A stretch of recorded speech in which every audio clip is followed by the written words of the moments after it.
ஆண்டவரே ஸ்தோத்திரம். அப்பா, உம்மை நன்றியுள்ள இருதயத்தோடு உம்மை துதிக்கிறோம், உம்மை ஸ்தோத்தரிக்கிறோம். நீர் கொடுத்த இந்த காலை வேலைக்காக ஸ்தோத்திரம்.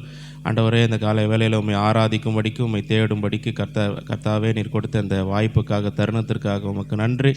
அப்பா, கடந்த 2 நாட்களிலும் கூட கர்த்தாவே உம்முடைய நாமம் அப்பா அந்த கூட்டங்களின் மூலமாக மகிமைப்பட்டதுக்காய் ஸ்தோத்திரம். இந்த 3வது நாளிலும் கூட கர்த்தாவே ஸ்தோத்திர ஆண்டவரே, உம்முடைய நாமத்தை மகிமைப்படுத்தும்படிக்கு அப்பா கர்த்தாவே நீர் எங்களை அப்பா ஒன்று சேர்த்தீரே, உமக்கு நன்றி.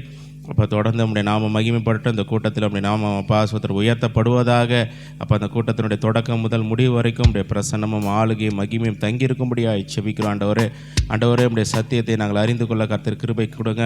அப்பா உடைய அப்பா ஸ்தோத்திர ஆண்டவரே, உடைய வாக்குத்தத்தங்களை அப்பா இன்னுமாய் நாங்கள் அறிந்து புரிந்து அதற்கேற்றாற்போல் நடக்க கர்த்தாவே எங்களை நீர் பலப்படுத்தும்படியாய் நாங்கள் ஜெபிக்கிறோம். விசேஷமாக அப்போ பாடல்களை பாடுகிற பிள்ளைகள், ஆராதனை நடத்துகிற பிள்ளைகள், வார்த்தையை போதிக்கிற பிள்ளைகள் ஒவ்வொருவரையும் கர்த்தர் எடுத்து பயன்படுத்துங்க. இசைக்கருவிகள் வாசிக்கிற பிள்ளைகளை எடுத்து பயன்படுத்துங்க. அப்போ வருகிற பிள்ளைகள் ஒவ்வொருவரையும் கர்த்தாவை துரிதமாக அழைத்து கொண்டு வரும்படியாய் நாங்கள் ஜெபிக்கிறோம். ஆண்டவரே, தேவைகள் எல்லாவற்றையும் கர்த்தர் சந்திங்க, வழிநடத்துங்க, ஆளுகை செய்யுங்க. நம்முடைய நாமத்திற்கு சகல துதிகான மகிமையை ஆவற்றை செலுத்துகிறோம். கர்த்தராகிய இயேசு கிறிஸ்து மூலம் கேட்கிறோம், ஜீவனுள்ள நல்ல பிதாவே, ஆமென்.